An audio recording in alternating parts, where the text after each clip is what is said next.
বিয়ে করছি। হ্যাঁ সত্যি, এবার একদমই চূড়ান্ত। তবে একটা কথা ভালো করে কানে তুলুন, আমার জীবনে একদম নাক গলাবেন না। আমি আমার উপন্যাস, বই আর আমার কল্পনার নায়কগুলো এখানেই, আপনার নাক গলার কোনো সুযোগ নেই। আর সবচেয়ে বড় কথা, উপন্যাস পড়ার সময় যদি কেউ বিরক্ত করতে আসে, তখন কিন্তু আমি চরিত্র থেকে উঠে এসে বাস্তবে চড় মেরে দিব। আমার মনে, আমার কল্পনায় যেসব চরিত্র ঘুরে বেড়ায়, তারা আর কেউ স্বাভাবিক না। তারা আমার কল্পনা না, কলিজা, প্রাণ, হৃদয়, হার্টবিট। তাদের নাম এক এক করে বলি, যেন কেউ ভুলে না যায়। আবির ভাই, উফ, কফির মতো হট আর বইয়ের পাতার মতো মিষ্টি। আশমিন জায়ান, চোখে চোখ পড়লেই শরীরে এক প্রকার তাপমাত্রা বেড়ে যায়।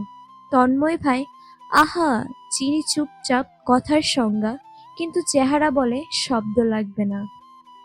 তুর্য, একা বসে থাকলে মাথার মধ্যে গান বাজে, তুই হৃদয় ছুলেই কিছু হয়।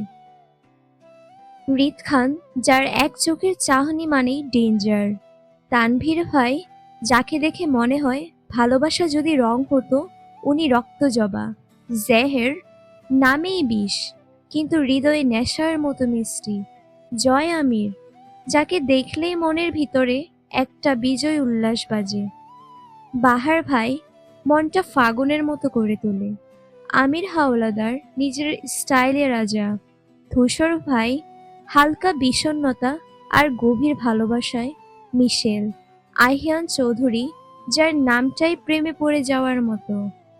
এই সব চরিত্র আমার মনে গেঁথে গেছে, বইয়ের পাতায় কিংবা ভাবনার ফাঁকে। শুধু তারা চরিত্র নয়, তারা আমার সেফ প্লেস। তাই দয়া করে কেউ এসে তাদের জায়গা নিতে যাবেন না। হৃদিক মুখ ভেঙে বলল রায়নাকে, তুমি থাকো তোমার ভাইদের নিয়ে, আমি যাচ্ছি। তুমি জানো না, ওরা শুধু ভাই না, ওরা আমার স্বপ্নের রং, কল্পনার ক্যানভাস। তারা আমার হৃদয়ের, যা কেউ কিছু চুরি করতে পারবে না। সকালবেলা বৃষ্টি পড়ছে, কারো কান্নার শব্দ শুনতে পেয়ে হৃদিক ততক্ষণে রুমে আসে। দেখে তার বউ পাগলের মতো কি শব্দ উচ্চারণ করছে। আরে কি হয়েছে রায়না? না, এটা হতে পারে না। লেখিকা এটা কি করলো? আমার জানটাকে মেরে দিল।